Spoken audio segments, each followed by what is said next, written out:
Engineer आहे. माझं शिक्षण बी मेकॅनिकल आणि MBA प्रोडक्शन झालंय. तर मला असा आजार होता की मी 3 तासाच्या वरती झोपू शकत नव्हतो. जसं आता गाडीच्या हिशोबात सांगायचं म्हटलं तर बॅटरी चार्ज नसेल तर गाडी चालू शकत नाही. तसं मी झोपलं नाही तर जीवन कसं काढायचं, तरी पण माझं कसं बसं जीवन चालू होतं. तर पहिल्यांदा मागापुढे आलो, महाराजांचं दर्शन घेतलं. महाराज म्हणले एक त्यावेळेस सगळे लोक मंदिरामध्ये झोपायचे, आपले समाधीस्थळी झोपायचे. तर ते म्हणले एक पौर्णिमेला मुक्काम कर म्हणले.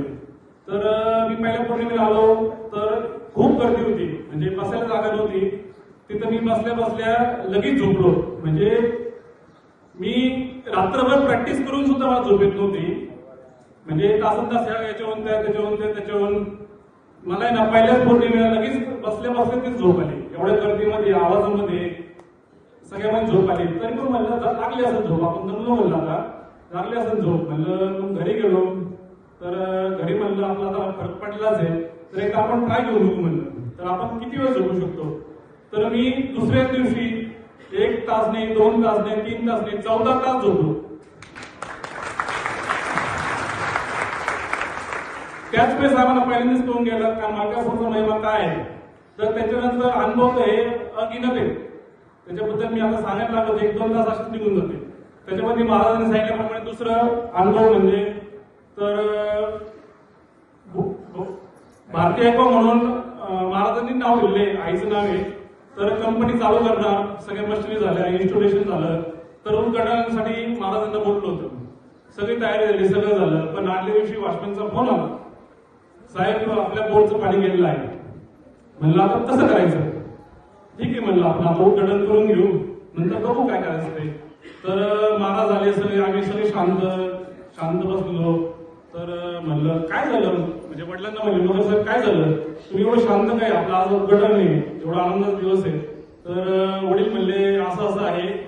तर आपलं बोरचं पाणी गेलं. सॉरी तुम्हाला थोडं बॅक स्टोरी देतो. तर महाराजांनी गाडी बसवली होती. तर सगळे शांतपणे महाराजांकडे बघायला लागले.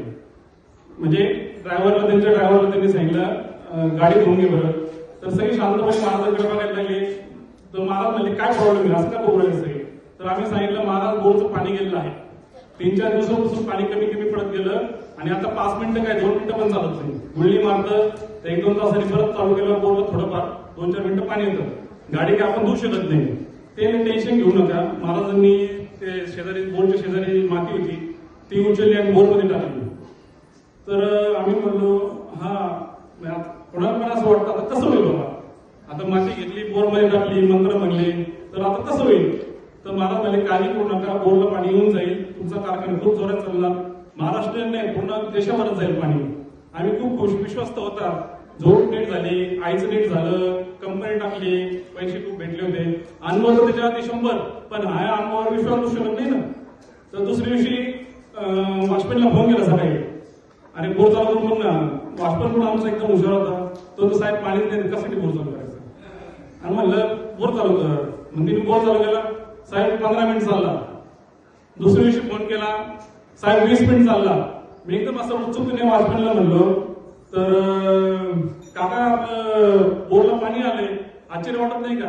अहो नाही हो साहेब, आपल्या शेजारी ना जे प्लॉट आलाय ना तिने पाणीच घेऊन बसलंय, त्याचं पाणी आपलं आलंय असं म्हणलो. माझा तर विश्वास 100% बसलाच होता. त्यानंतर मी तिसरा दिवस अर्धा तास 1 तास, 7व्या दिवशी बोर 36 घंटे चालला.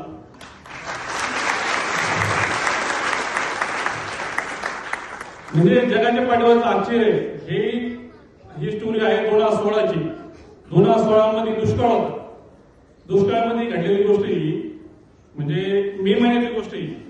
मे महिन्यामध्ये त्याच्यामध्ये पाऊस नाही झाला, काय झालं नाही. त्याचं कोणी म्हणून पावसाचं पाणी आलं. पण त्याच्यानंतर बोर आतापर्यंत 24 घंटे 365 दिवस झाले.